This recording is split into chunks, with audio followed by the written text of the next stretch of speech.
The kitchen smelled like burnt coffee and cold rain, and Grant was standing at the counter reading a piece of mail he didn't want me to see.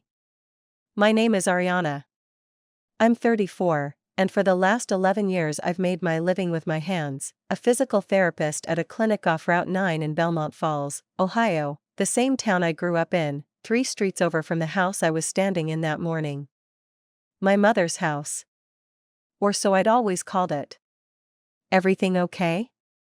I asked, setting my daughter's backpack by the door.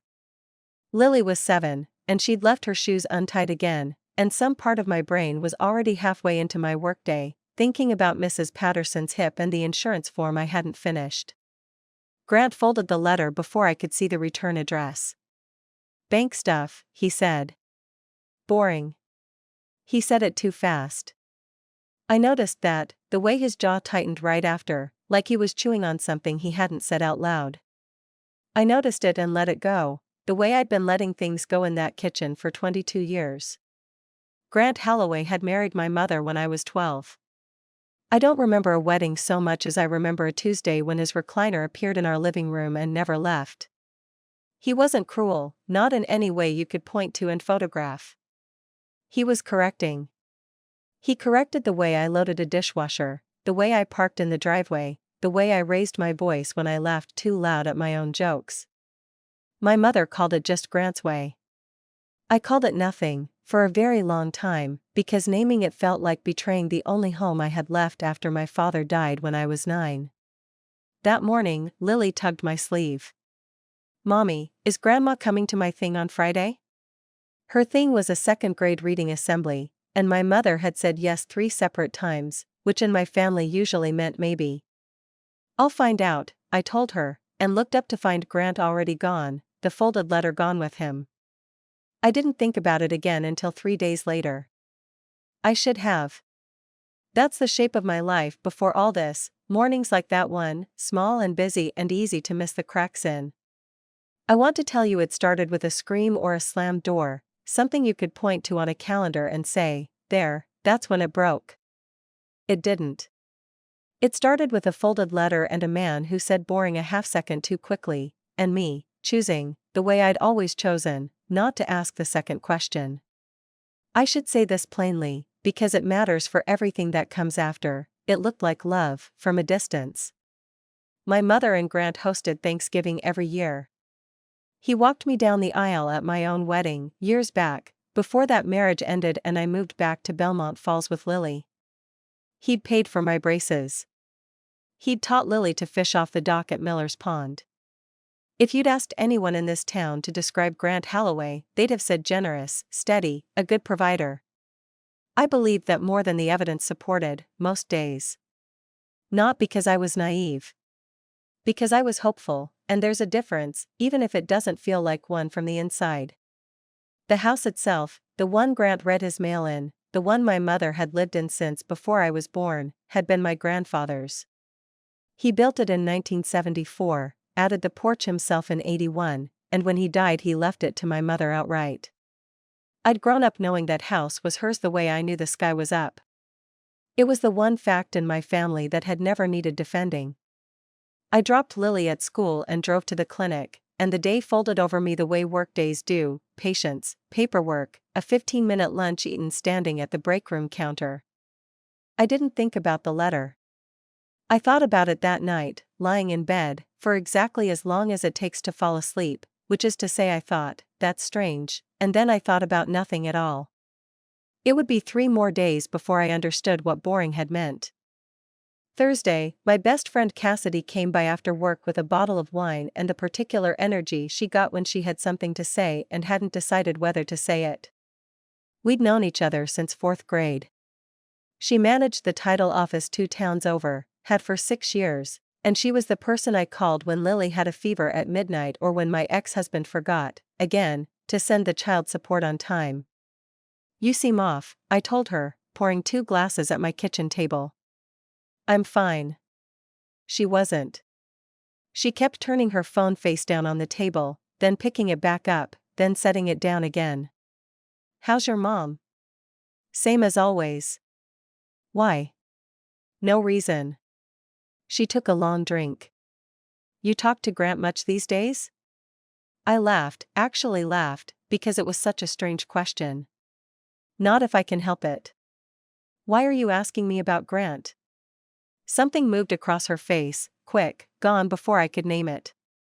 No reason, she said again, and changed the subject to Lily's assembly, and I let her, because that's what I did. I let people change the subject. I'd been doing it my whole life and calling it patience. I didn't think about that conversation again for 2 more days. I should have. If I'd asked the right question that Thursday instead of 2 weeks later, I think everything that followed would have gone differently, not the ending, maybe, but the cost of getting there. Friday morning, my mother texted to say she couldn't make Lily's assembly after all. Something had come up with Grant. She was sorry. She'd make it up to her.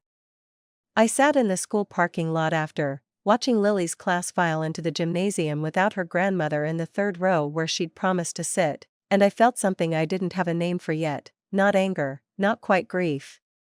Something closer to the specific loneliness of being the only adult in a room who remembers every promise that was made and broken. I went to the assembly alone. I clapped loud enough for 2 people. Lily found me afterward, and if she noticed the empty seat, she didn't say so, and I didn't bring it up, because that was the day's lesson. Apparently, some absences you just absorb. That night, my mother called. Her voice had a brightness to it that I'd learned, over 3 decades, to be suspicious of. Bright meant she was building up to something. Grant wants to have you and Lily over Sunday, she said. For dinner. There's something he wants to discuss with the family. The family, as if I were a guest in a story that had started without me and would end without me too. What kind of something? He didn't say. But Ariana, and here her voice dropped, just slightly, just enough that I felt the floor tilt under a conversation I hadn't known I was standing on. Just come with an open mind, okay? Whatever he says. Just hear him out. I didn't sleep much that night. I lay in the dark running through every version of what hear him out could mean, and none of the versions I imagined were the one that was actually waiting for me on Sunday. I found out 3 days later exactly what he'd meant by boring. And by then, it was already done. Sunday dinner at my mother's house had a particular choreography I'd known since I was 12, pot roast, the good plates, Grant at the head of the table even though it wasn't his table, my mother refilling water glasses before anyone asked. Lily colored at the counter while the adults ate, and for the first 20 minutes it was almost exactly like every other Sunday I'd survived in that dining room. Then Grant set down his fork with a precision that felt rehearsed. I want to talk about the house, he said. My mother's hands went still around her water glass. What about it? I asked. Your mother and I have been discussing our estate planning, Grant said, in the flat, patient tone he used when he was explaining something he'd already decided. It made sense, for tax and liability reasons, to consolidate the property under both our names. Legally, financially, it's cleaner this way. I felt my body understand what he was saying a half second before my brain caught up. The house is already in Mom's name. Grandpa left it to her. It's clean. It's more complicated than that, Grant said. There are protections a married couple can access that a single owner can't. It was handled properly. Through a lawyer. When? A few months ago. You put your name on my grandfather's house without telling anyone. I told your mother. I looked at her. My mother, who had spent 34 years teaching me to say please and thank you and to never raise my voice at a dinner table, looked down at her plate. Mom. It's a formality, honey, she said, so quietly I almost didn't hear it over the sound of something breaking in my chest that had no name yet. It doesn't change anything. It changes whose name is on the deed to Grandpa's house. Ariana.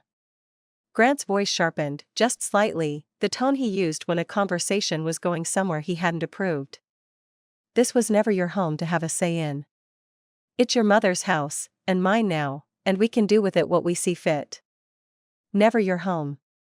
I want to tell you I said something back in that moment. I didn't.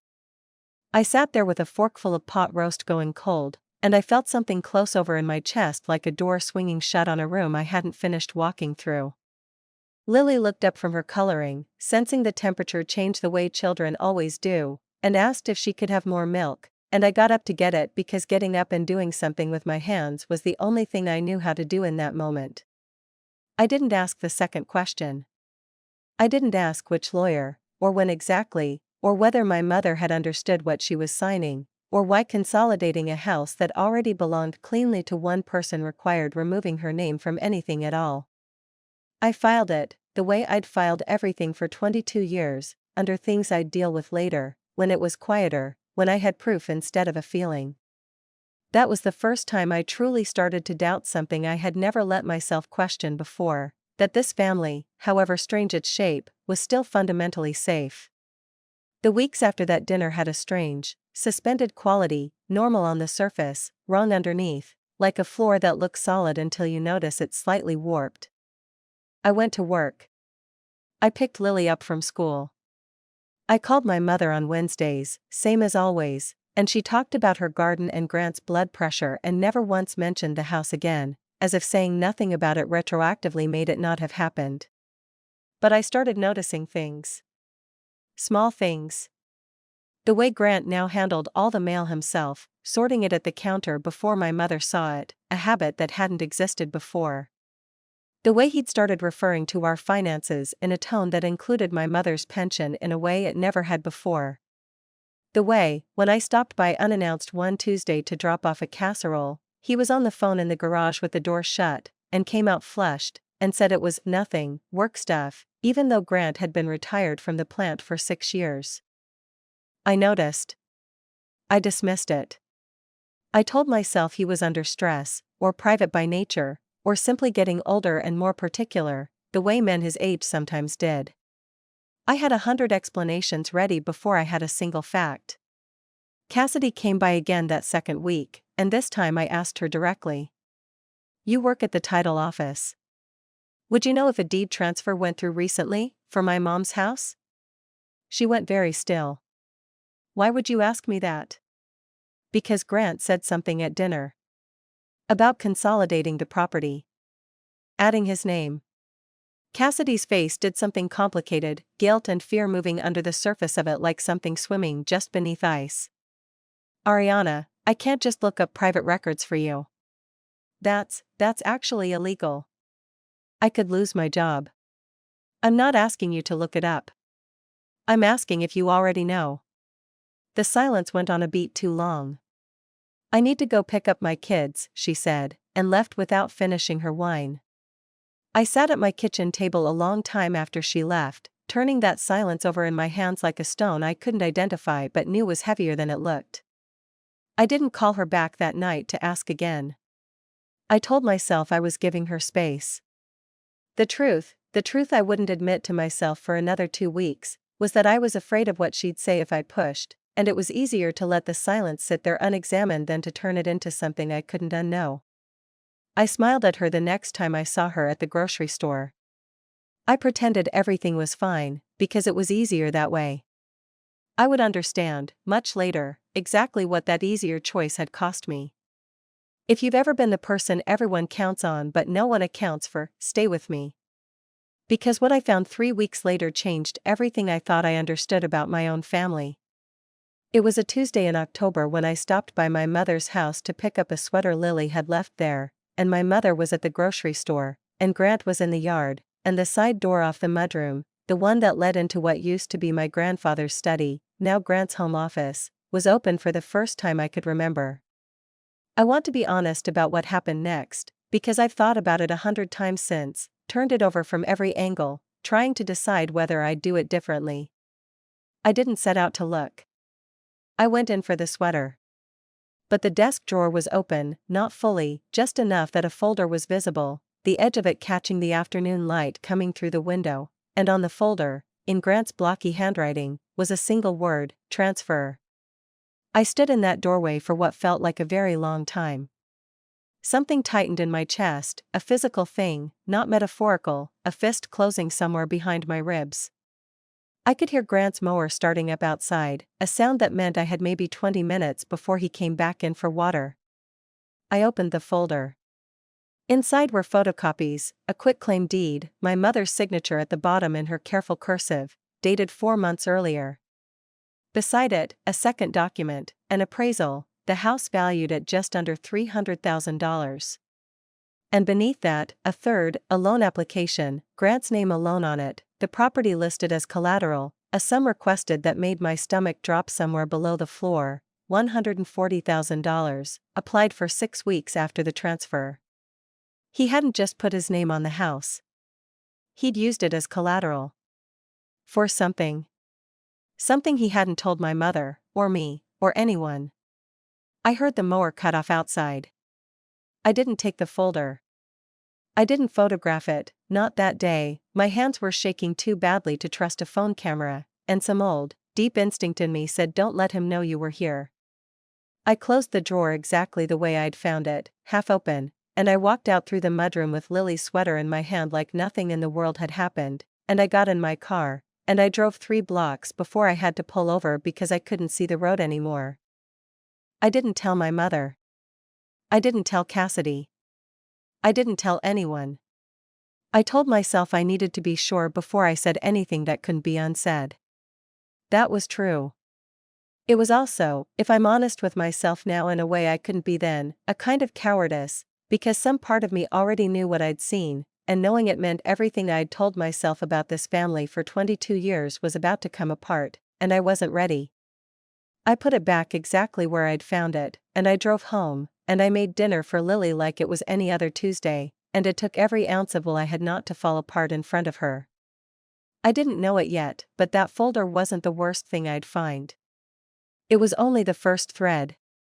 Pulling it would take 3 more weeks and cost me something I hadn't expected to lose. For a few days after finding the folder, I functioned on a kind of autopilot I don't fully remember. I went to work. I treated patients. I signed Lily's homework folder each night without reading what was in it. My body did the things a body does while my mind stayed locked in that mudroom, replaying the shape of Grant's handwriting on that folder tab. I called my mother twice that week and hung up before it rang through, both times. I didn't know what I would say. I didn't know if I could hear her voice and not ask the question that would break something I couldn't put back. It was Cassidy who finally cracked first, not because I pushed her, but because guilt, I've learned, has its own timeline, separate from ours. She showed up at my door on a Friday night, unannounced, mascara smudged like she'd been crying in her car before she worked up the nerve to knock. "I need to tell you something," she said, "and I need you to not hate me." I let her in. I didn't say anything, because I'd learned by then that silence pulled the truth out of people faster than questions did. Grant came into the title office. Back in June. Her voice was shaking. He asked me to expedite a filing. "Off the books, kind of, a favor," he said, "for an old family friend. I didn't know it was your mom's house until I saw the address on the paperwork, and by then it was already, Ariana, it was already filed. I couldn't undo it without flagging my own name on the request." "You knew," I said.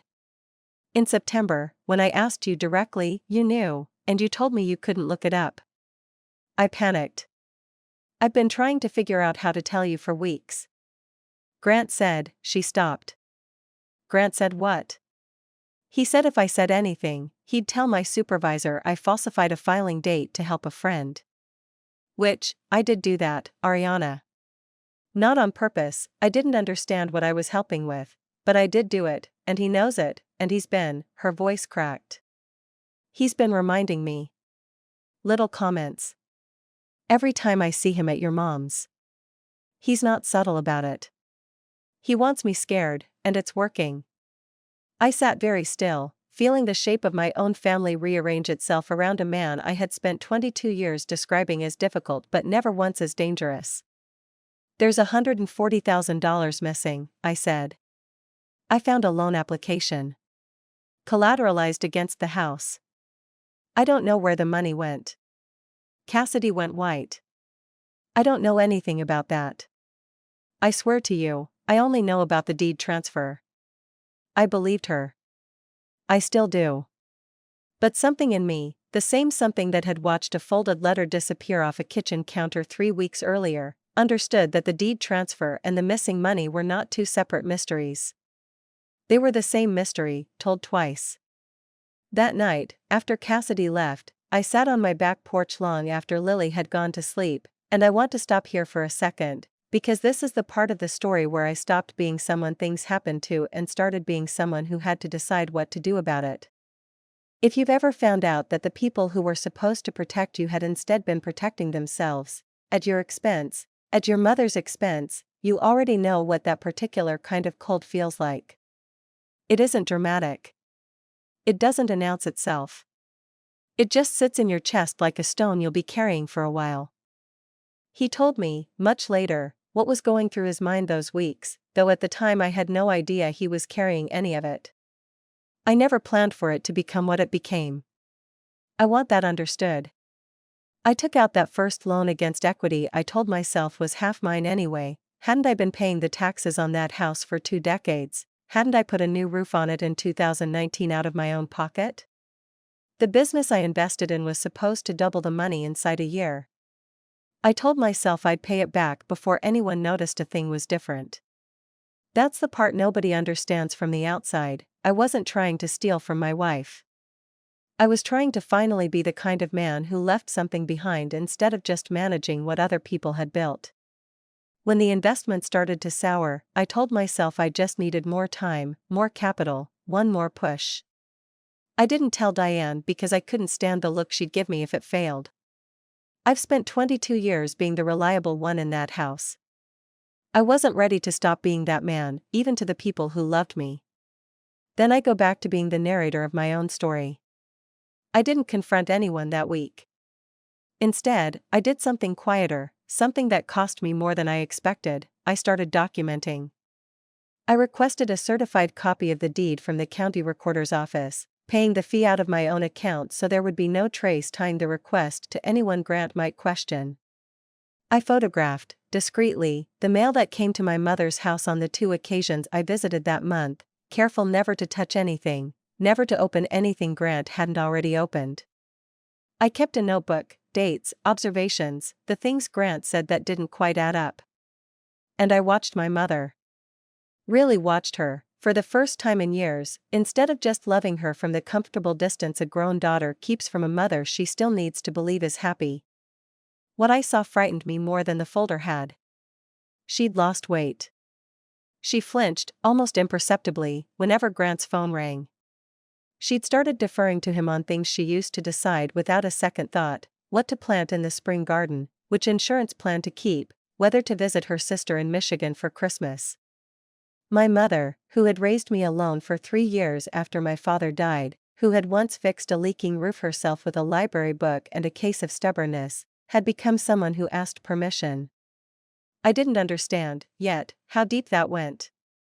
I would, by the end of that month, understand it completely, and by then it would be too late to unknow it, or to unlove the man who had done it to her, slowly, over 2 decades, one small correction at a time. There's a particular kind of proof that changes everything once you have it, and I found mine on a rainy Thursday in early November, and I want you to remember that word, collateral, because it comes back. The break came from the most ordinary place, my mother's recycling bin. I'd come by to help her rake leaves, a chore Grant had apparently declared himself too busy for that fall, which was its own small data point I filed away, and while my mother made tea, I noticed the recycling bin at the curb had been picked up late, blown partway open by the wind, its contents scattered across the wet grass at the edge of the driveway. I bent to gather it before it drifted into the street, the way you do without thinking, and among the junk mail and flattened cereal boxes, a torn bank statement caught my eye. Grant's name. An account I didn't recognize, not the joint account my mother used for groceries, not the account she thought of as theirs. I stood in the rain and read numbers that made no sense until, slowly, they did. Withdrawals. Wire transfers to something called Holloway Ventures LLC. A running balance that had gone, over 8 months, from just under $200,000 to $11,000 and change. The house, refinanced without my mother's understanding, had funded something called Holloway Ventures LLC, and Holloway Ventures LLC had bled that money out almost completely, in transfers so regular they looked less like an investment and more like a slow leak from a wound nobody was treating. I put the statement in my coat pocket before my mother came back outside with the tea. That night, after Lily was asleep, I did something I'd never done before. I searched Grant's name, alongside Holloway Ventures, online. What I found took the shape from vague dread into something with edges. A Facebook group, mostly inactive, for an equipment leasing startup that had folded 18 months earlier, a startup two of Grant's old coworkers had also invested in, according to comments buried in a thread from over a year ago, one of them writing, half joking, half not, still waiting on that guaranteed return, Grant LOL. He hadn't just refinanced the house for himself. He'd poured it into a failed business, one that had already burned other people's money once before, and he'd done it in secret, and he'd let my mother sign a piece of paper she almost certainly hadn't understood the full weight of, on the strength of 22 years of trust he had, apparently, been willing to spend down to nothing. By the end of that week, I had it all laid out on my kitchen table like a case file, the certified deed copy, my photographs of the mail, my notebook of dates and behavioral inconsistencies, the torn bank statement, printouts of the Facebook thread. I had, in the plainest terms, proof that my stepfather had transferred my grandfather's house out from under my mother's sole ownership, used it as collateral for a loan she likely didn't understand she'd co-signed the risk for, and funneled that loan into a failing venture that had already cost other people money once. I didn't call anyone.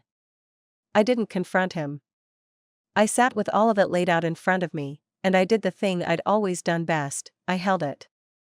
I put the folder, my own folder now, a mirror of his, into the bottom drawer of my desk at home, beneath old tax returns where no one would think to look, and I told no one but Cassidy, who already knew half of it and had earned, I decided, the right to know the rest. There was a version of that week where I drove straight to my mother's house and put everything on the table and forced the conversation right then, in the heat of finding it, before I'd had time to think about what it would cost. I came close, more than once. I sat in my car outside her house on a Tuesday evening with the folder on the passenger seat, my hand on the door handle, and I didn't go in. I told myself I needed more, needed to understand the full scope before I said anything I couldn't take back. That was true. It was also, I know now, fear wearing the mask of caution. Going in that night would have meant becoming, permanently, the daughter who blew up her mother's marriage over a piece of paper. I wasn't ready to be her yet. So I drove home instead, and I put the folder back in the drawer, and I told myself I was being strategic. That choice, pulling back at the exact moment I could have acted, cost me something I wouldn't understand the price of until 3 weeks later, when Grant, sensing something in me had shifted even though I'd said nothing, moved first. Around that same time, I noticed something else, something smaller, that I might have missed entirely if I hadn't already been looking so closely at everything. My half-brother Tyler, Grant's son from his first marriage, a quiet, private man in his late 20s who worked construction 2 counties over and rarely came around, had started showing up at my mother's house more often. Once a week, then twice. He'd sit at the kitchen table with Grant for long stretches, voices low, and leave looking like he hadn't slept. I'd never been close to Tyler. 12 years my junior, raised mostly by his mother in Kentucky, he'd drifted in and out of our family gatherings the way a step-sibling sometimes does, present but peripheral, a name on the Christmas card list more than a person I actually knew. But something in the set of his shoulders those weeks reminded me of my own, and I filed that away too, not yet understanding that he would matter more to how this ended than almost anyone else in that house. If you've ever spent weeks holding a truth you weren't ready to say out loud, you already know the particular exhaustion of it, the way it sits behind your sternum and doesn't let you sleep, even on the nights nothing else is wrong. The confrontation, when it finally came, wasn't one I chose the timing of. Grant chose it. And he chose it, I'd learn later, because he already suspected I knew, and he wanted to control how the truth arrived before I could. It was a Sunday again, the same dining room, the same good plates, though this time my mother's hands shook slightly as she set the table, and I understood, watching her, that she already knew something was coming even if she didn't know what. Grant had asked me to come alone, without Lily. That alone told me everything. He waited until dinner was cleared, the plate stacked at the counter, before he spoke, and he spoke like a man who had rehearsed this in a mirror. "I understand you've been looking into things," he said. "Talking to Cassidy. Requesting county records. I want to give you the chance to ask me directly, instead of building a case behind my back like I'm some kind of criminal." So he knew. Of course, he knew. Cassidy, cornered by her own guilt, must have said something, or the county recorder's office had a paper trail he'd managed to see, or he'd simply watched me watching him closely enough to read the shift in my face. I felt something I hadn't expected to feel in that moment, not fear. Anger. 22 years of small corrections, of boring, of this was never your home, rising up all at once, and for the first time in my life, I let it. "I found the deed transfer," I said. "I found the loan application. I found the bank statement showing $189,000 moving out of an account into Holloway Ventures, and I found the Facebook thread of 2 other men who lost money in the exact same failed business 18 months before you touched a cent of Mom's house." The room went very still. My mother's hand, resting on the table, went white at the knuckles. "You used my grandfather's house, the one thing Mom owned outright, the one thing that was completely hers, as collateral for an investment you never told her about, and it failed, the same way it failed for the last people you talked into it. And when I asked you about it at this exact table 6 weeks ago, you told me it was never my home to have a say in." I named every wrong thing that had happened, one after another, my voice steadier than I expected it to be, steadier than I'd ever managed with him before. I didn't apologize for knowing. I didn't soften it. Something in me that had spent 2 decades making myself smaller in that dining room simply stopped. Grant's face didn't crumble. It hardened.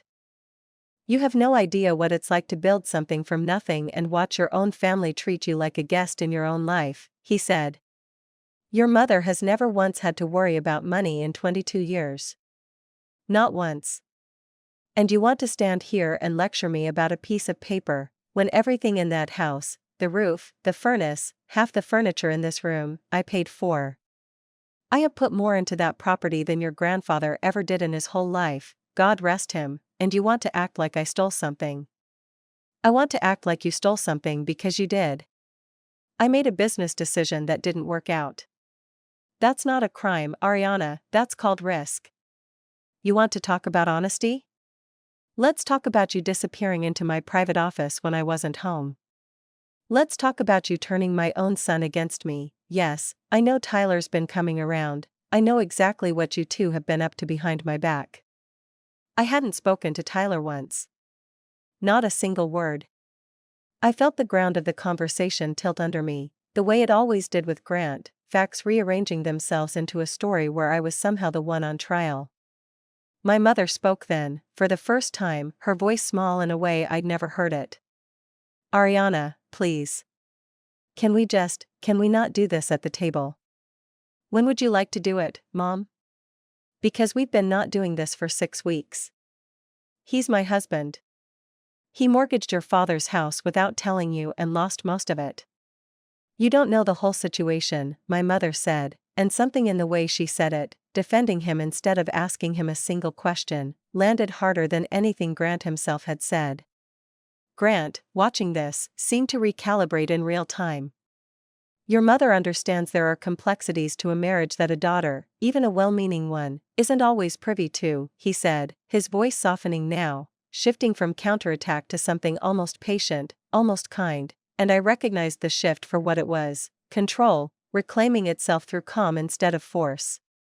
"We'll get through this. We've gotten through worse. I think what would help everyone is if you gave your mother and me some space to sort this out as a couple, without," he gestured, vaguely, at me, at the folder I hadn't even taken out of my bag, "without all this." I looked at my mother. I waited for her to say something, anything, that told me she saw what I saw. She looked down at her hands. "I think you should go, honey," she said. "Just for tonight.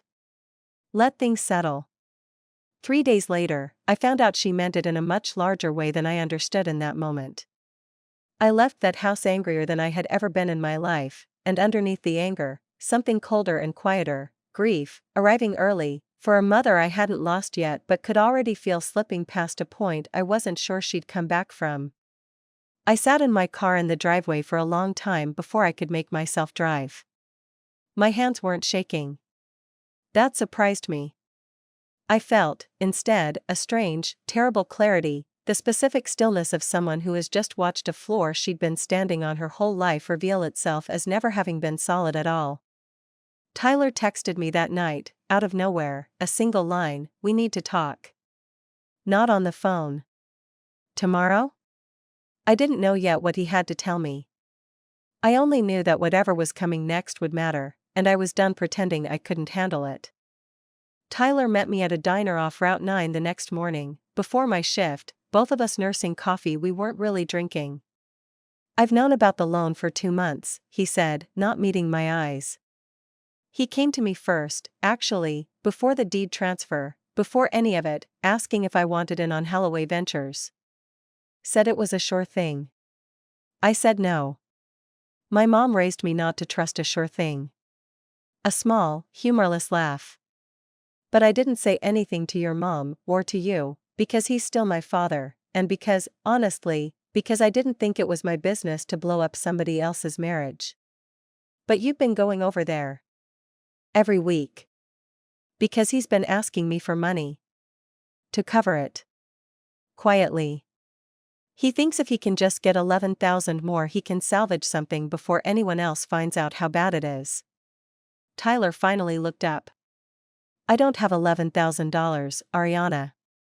And even if I did, I watched him do this to my mom's savings account back in Kentucky, years ago, before you and your mom were even in the picture. Different business, same pattern. I'm not doing it again. Something in me went very still, hearing that. A pattern. Not one failure, a habit, decades deep, that had cost at least 2 women everything they'd built, quietly, one reasonable-sounding investment at a time. I'll testify to that, if it comes to it, Tyler said. I should have said something sooner. I'm sorry I didn't. That was Monday. On Tuesday, my mother called me, her voice flattened out into something I didn't recognize. Grant told me you're planning to go to the police. Fraud, he said you're calling it. I haven't gone to anyone yet, Mom. I wanted to talk to you first. He says if you do, it'll destroy him. His name, his reputation in this town, Ariana, he's not a bad man. He made a mistake. He made several mistakes, over several months, and let you sign something you didn't understand the weight of, and I need you to hear that difference. There was a long silence on the line. Then my mother said the thing that broke something in me completely, and rebuilt something else in its place, both at once. I need you to let this go. For the family. He's already agreed to add my name back to the deed. Isn't that enough? Do you have to make this into a whole thing? Make this into a whole thing. As if the whole thing hadn't already happened, months before I ever opened that drawer. As if naming it was the injury, and not the thing itself. I love you, I told her, and I meant it more than I'd ever meant anything. But I can't pretend I didn't find what I found. And I'm not going to raise my daughter believing that silence is the same thing as peace. My mother hung up first. It was the first time in 34 years she had ever done that. 3 days after the dinner, the exact span of time the title had promised from the beginning, my mother called a family meeting at the house, and when I arrived, it wasn't Grant sitting across from me at the table. It was her, alone, a legal pad in front of her covered in Grant's handwriting, and I understood before she said a single word that she had chosen. Just not the side I'd hoped. Grant thinks it would be best, she said carefully, reading from notes she hadn't written, if you took some space from the family for a while. Until things calm down. You're choosing him. I'm choosing peace, Ariana. You're choosing him, I said again, quieter this time, because I finally understood there was no version of this conversation where she heard the difference. I didn't cry in that kitchen. I want you to know that, because for years I thought the version of myself capable of surviving that sentence, some space from the family, spoken by my own mother, over a man who had stolen from her twice, once financially and once completely, would be a woman falling apart. I wasn't. I stood up from the table, and I said the truest thing I had ever said in that house. I love you. And I'm not going to spend one more year of my life being the person who gets managed so Grant doesn't have to answer for anything. When you're ready to see what actually happened here, you know where I am. I'm not going anywhere. But I'm also not asking permission to see the truth anymore. I left. I didn't slam the door. What happened over the following months, I only understand now in pieces, most of them relayed by Tyler, who became, against every expectation either of us had, one of the steadiest people in my life. Grant's investment collapsed completely by January, Holloway Ventures dissolved, the $11,000 gone the way the rest had gone. Two of the men from that old Facebook thread filed a small claims suit that spring. A local business reporter, digging into public records for an unrelated story, found the pattern and ran a short piece that used Grant's full name. In a town the size of Belmont Falls, that kind of thing travels. The Rotary Club board he'd sat on for a decade quietly didn't renew his seat. Men who used to wave at him from across the hardware store started finding reasons to be somewhere else. My mother, I learned later, filed for a legal separation in March, not because of anything I said or did, but because Grant, cornered by mounting debt and a reputation he could no longer manage the way he'd managed everything else, finally showed her a version of himself he'd kept hidden for 22 years, cold, blaming, unwilling to take responsibility even alone, in private, with no audience left to perform for. She told me, months after, in a phone call I almost didn't answer, that the moment she truly understood was small and stupid. She said, he'd complained, once, that dissolving Holloway Ventures had cost him more than losing the house ever would have, and something in the way he said it, ranking a failed business above her father's home, above her, finally landed all the way down. She didn't apologize the way I'd once imagined she would, in some dramatic scene I'd rehearsed in my head during the worst weeks. She called, and she cried, and she said, I should have asked you sooner what you found. I was so afraid of what it would mean if I looked. I understood that fear better than I let on. I'd lived inside it myself, in that mudroom, in that drawer, for 3 whole weeks before I let myself see what was in front of me.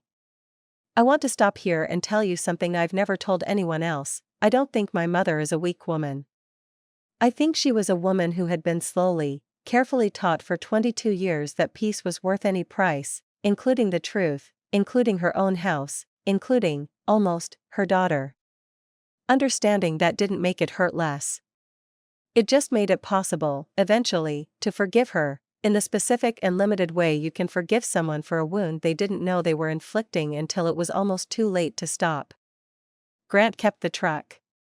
He kept his name, technically, though it means less in this town now than it used to. He lost the house. My mother sold it that summer, split the remaining equity with him as the law required, and used her half to buy a smaller place 2 streets from mine, close enough that Lily can ride her bike there on Saturdays. He lost his son's trust completely. Tyler hasn't spoken to him since spring. He lost, above all, the version of himself he'd spent 2 decades building, the reliable one, the provider, the man whose word was good in this town. That version of Grant Holloway doesn't exist anymore, and nobody, including him, seems to know exactly who's left in its place. I didn't get a dramatic confrontation with a clean ending. I got a mother who finally called, a half-brother I barely knew who turned out to be one of the most honest people in my life, and a version of myself I don't fully recognize some mornings when I catch my reflection in the clinic bathroom mirror, steadier, quieter, less afraid of the second question. Lily doesn't ask about Grant much anymore. When she does, I tell her the truth, in pieces small enough for a 7-year-old to hold, that sometimes people we love make choices that hurt other people, and that noticing it, and saying so, isn't the same thing as breaking the family. Sometimes it's the only way to save what's left of it. My mother came to Lily's spring assembly. She sat in the 3rd row, exactly where she'd promised, and she didn't have to make it up to anyone.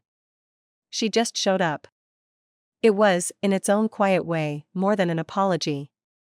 I still think, sometimes, about that folder in the drawer of Grant's desk, the one word written across the tab in his blocky handwriting. Transfer. I understand now that it wasn't just a description of what he'd done to the house. It was a description of what happened to all of us, slowly, over 22 years, a transfer of trust, of voice, of the right to ask questions, moved quietly out of my mother's name and mine and into his, one small correction at a time, until almost none of it was left. I got it back. Not all at once, and not without cost. But I got it back. Looking back now, the first red flag was never the folded letter on the counter, it was the 22 years before it, every time Grant said boring or this isn't your business, and I let the sentence stand instead of asking what came next. I filed that pattern under difficult instead of dangerous for most of my life, and it took a torn bank statement in the rain to teach me the difference. The second flag was quieter and closer to home, my mother's flinch every time Grant's phone rang, a detail I noticed for months before I let myself understand what it meant, that fear, in a marriage, doesn't always look like fear. Sometimes it looks like deference, like a woman who used to fix her own roof asking permission to plant tomatoes. The turning point wasn't the confrontation at the dinner table, dramatic as it felt in the moment. It was 3 days later, in that kitchen, when my mother handed me a legal pad written in someone else's handwriting and asked me to take some space. That was the moment I understood that changing Grant's behavior was never going to be possible, because Grant wasn't the one I'd spent 22 years trying to reach. I'd been trying to reach my mother, through him, the whole time, hoping that if I was patient enough, agreeable enough, quiet enough, she'd eventually choose to see clearly on her own. She did, eventually. But not because I stayed quiet. Because I finally stopped. The lesson I keep coming back to isn't really about Grant at all. It's about the specific, exhausting cost of choosing peace over truth, over and over, for 2 decades, and calling it love. My mother did that. I did a version of it too, every time I filed something away instead of asking the harder question in the moment it appeared. What I learned, standing in that mudroom with a folder in my shaking hands, is that some silences don't protect the people we love. They just delay the bill, and let it collect interest, until someone finally has to pay the whole thing at once. There's a particular cruelty in the phrase, "this was never your home," not because it was a lie, exactly, but because it was true in the narrowest legal sense and false in every sense that actually mattered, and Grant knew the difference perfectly well when he chose those words at that dinner table.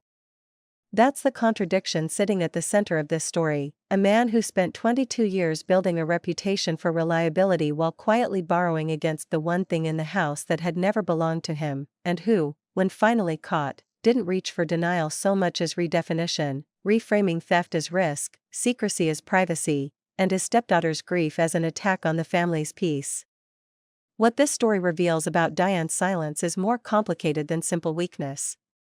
22 years of small corrections don't announce themselves as danger, they arrive disguised as compromise, as picking your battles, as the reasonable accommodations any long marriage requires. By the time the accommodations added up to a mortgaged inheritance and a controlled household, Diane had spent 2 decades practicing not looking so thoroughly that looking, when it finally came, felt more dangerous than the thing she was looking at. That's not a character flaw unique to her. It's a pattern anyone can fall into gradually enough that no single day feels like the day they gave something up. Ariana's own flaw deserves equal honesty. She wasn't blindsided by Grant in the way she sometimes tells herself she was. She saw the folded letter, felt her stomach tighten, and chose, consciously, the way people choose things they'll later insist were involuntary, to file it away rather than ask. That choice cost her 3 weeks she might have used to protect her mother sooner. It's worth sitting with the fact that the story's hero and its most sympathetic character still made the same mistake, in miniature, that ruined the marriage at its center, mistaking the absence of conflict for the presence of safety. What ultimately separates Ariana from her mother isn't courage exactly, it's the moment each woman decided the cost of not knowing had finally exceeded the cost of knowing. For Diane, that moment came agonizingly late, only after losing the house entirely and hearing Grant rank a failed business above her in his own unguarded complaint. For Ariana, it came the day she stood in that mudroom with a folder in her shaking hands and chose, for the first time in her adult life, to open it instead of closing the drawer and walking away. Everything that followed, the confrontation, the estrangement, the slow rebuilding, was simply the long unfolding of that one decision. If there's a harder question underneath this story, it might be this: how many of us are currently practicing the same kind of careful not looking, in some smaller corner of our own lives, telling ourselves we're being patient when we're actually just afraid of what patience is costing us? I think about that question more than I expected to, long after I finished sitting with everything that happened to Ariana and her mother. The thing that stays with me most isn't the money, or even the house. It's that single sentence, "This was never your home," because I think most of us have heard some version of it at some point, maybe not about a house, maybe about a job, a friendship, a family we thought we belonged in completely. Somebody, somewhere, decides they get to tell us how much space we're allowed to take up in a life we helped build, and for a long time, a lot of us just believe them. I don't think Ariana's mother is a villain in this story. I think she's what happens to a lot of good, loving people who get slowly taught that peace is worth more than truth, until one day it isn't anymore, and by then the bill has gotten very large. I don't think Grant is purely a monster either, though he did a monstrous thing. I think he's what happens when a man spends his whole life terrified of being seen as small, and decides that fear is worth more than honesty with the people who trusted him most. If any part of this reminded you of your own family, a silence you've been keeping, a red flag you've been quietly filing away, I'd love to hear it. Drop one word in the comments, the name of the person, or the moment you're still thinking about. Thank you for sitting with this one with me. It mattered to tell it right.